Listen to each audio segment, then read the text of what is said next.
Sweet potatoes are one of those classic staples that always find a spot on the holiday table, and they are some of the most popular recipes on my website, Foolproof Living. This year, instead of focusing on large centerpieces, I'm sharing a series of holiday side dish recipes, with each episode highlighting a seasonal ingredient. We've already done Brussels sprouts, and this is episode number 2, with sweet potatoes taking center stage this time.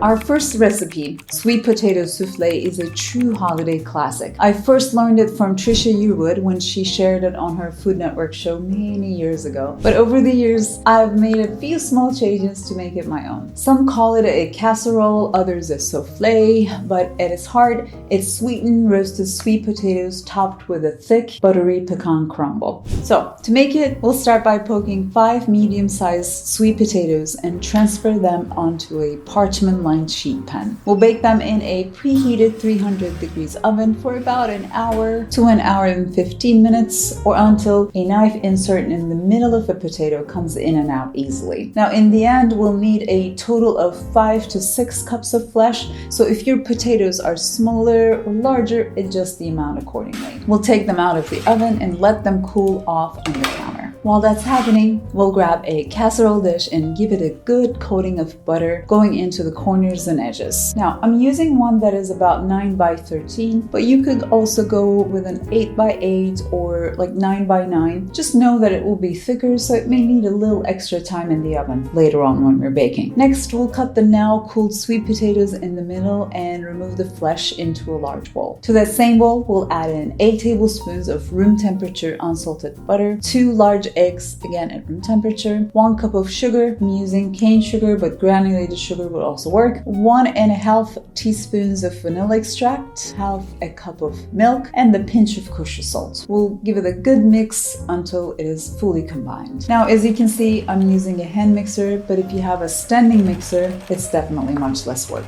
Regardless of which one you use, be sure to stop and scrape the sides of the bowl to make sure everything is mixing evenly. We'll then transfer the mixture into the casserole dish we prepared earlier and spread it into an even layer. We'll set that aside and now work on the crumble topping. Like many people, I'm in it for the crumble, and the good news is that it cannot be easier to make. Into a bowl, we'll add in 1 cup of coarsely chopped pecans, 1 cup of coconut sugar, or if you want, you can use brown sugar, half a cup of all-purpose flour, and 4 tablespoons or 2 ounces of room temperature unsalted butter. We'll give it a good mix either with hands or using a fork, just to ensure that all of the butter and sugar coat the pecans. Then we'll spoon that over the sweet potato mixture in an even layer. We'll pop that in the oven for about 40 minutes or until the top is lightly browned. And of course, your kitchen will smell heavenly. Okay, so you can let it cool down for 10 to 15 minutes and serve it warm, or alternatively, you can serve it at room temperature or even cold. If you prefer to make it a day or 2 before you're planning to serve, I recommend assembling the whole thing, covering it tightly with stretch film, and baking it an hour before you're ready to serve it. When I serve this for Thanksgiving, I usually pop it in the oven while the turkey is cooling, so by the time we're ready to eat, it's nice and ready to enjoy. And this recipe yields 6 generous servings, so if you're feeding a larger crowd, I recommend making an additional batch. Moving on, our next recipe, mashed sweet potatoes, is as easy as it gets. I wanted to share this because I know there are some of you who are looking for something a little easier, perhaps not as elaborate, but still with the holiday spirit. And this dish is exactly that. 1 pot and 30 minutes is all you need. To start, we'll peel and cut 2 pounds of sweet potatoes into 1-inch cubes. Then we'll grab a medium-sized pot and add in 4 tablespoons of unsalted butter over medium heat. Once melted, we'll add in 2 tablespoons of heavy cream and all of the cubed potatoes, half a teaspoon of kosher salt, 1/4 teaspoon of black pepper, and a teaspoon of maple syrup. We'll give that a good toss, put the lid on, and let it cook for 20 to 25 minutes, stirring occasionally to make sure they're coating evenly. In the end, when the potatoes are softened and tender, we'll turn the heat off and let that cool for 5 minutes. At this point, they're just too hot, so give them a few minutes to cool cool down. Then we'll mash them using a potato masher or a fork until it is all pureed. You can serve this right from the pot, but I would like to transfer it to an oval plate and sprinkle with a handful of pecans, all in the holiday spirit. Like the sweet potato casserole, you can make this dish a day ahead, bring it to room temperature and store it in the fridge. Then you can reheat it on the stove with a splash of heavy cream or water, but I like to reheat it in the oven while the turkey is cooling. Even a slightly warm, turned off oven would do the job. This recipe serves 4 people as a generous side dish, so if you're serving a larger crowd, I would make another batch or 2 depending on how many people you're serving it to. With our final recipe, I'm going back to my Mediterranean roots and making a sweet potato salad with the flavors from the region. Now, I'll be honest with you, I have never had a sweet potato until I moved to the US in my early 20s. So it's safe to say that sweet potatoes are not really a Mediterranean ingredient. But I cannot imagine a recipe lineup like this without sharing some flavors from where I'm from. Also, I made it last year for Thanksgiving and everyone was asking if I had the recipe on the blog. It wasn't, but guess what? This year it is. Okay. The recipe starts with roasting some veggies. We'll use about 1.5 pounds of peeled and cubed sweet potatoes, which is about 2 large sweet potatoes, 3 medium-sized shallots that I cut into big chunks, and a can of drained chickpeas. Now, let's go back to shallots for a second. If you've never roasted shallots before, let me tell you, you're in it for a treat, as they become sweet and caramelized when they're roasted. If you're not a fan of large chunks of onion in your salad, you can chop them thinly, but I just don't think that it gives you the same caramelized sweet effect. But you do you. Alternatively, if you can't get your hands on shallots, a large onion will also work. We'll transfer all the veggies onto the sheet pan, starting with sweet potatoes, shallots, and chickpeas, and drizzle them with 3 tablespoons of olive oil, 1 teaspoon of kosher salt, and a 1/4 teaspoon of black pepper. We'll give them a good toss, spread them in an even layer, and pop them into a 425 degrees oven and roast for 20 minutes, tossing halfway through.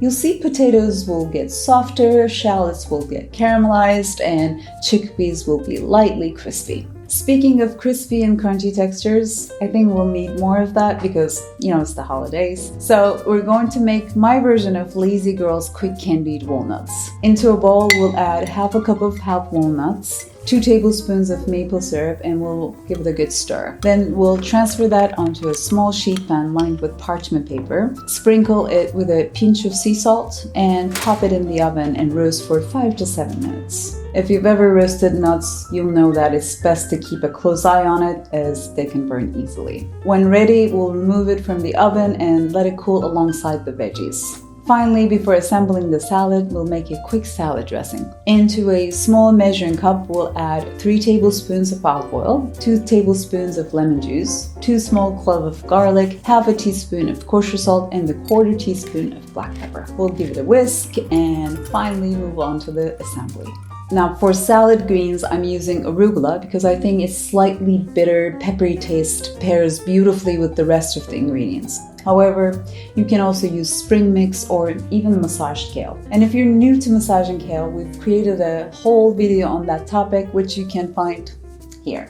So into a large salad bowl, we'll add 2 cups of arugula, drizzle the dressing over, and give it a gentle toss. I was just listening to Samin Nosrat, and this is what she said. I never, ever will dress salad with tongs. Salad, always you use your hands. You don't want to smush those delicate lettuces. So we'll follow her lead and give them a gentle toss with our hands, making sure we're not smooshing those delicate leaves. At this point, you can put it all together in this bowl, but because I think of this salad more as a centerpiece, I will transfer it onto a large oval plate. We'll pile the roasted veggies on top, along with those candied walnuts and the 1/4 cup of crumbled feta cheese. This is good to go, but if you have it, a drizzle of pomegranate molasses would also work beautifully. If you're making this recipe for your holiday table, I recommend roasting the veggies, prepping the candied walnuts and the salad dressing a day or 2 in advance, and storing them in airtight containers in the fridge.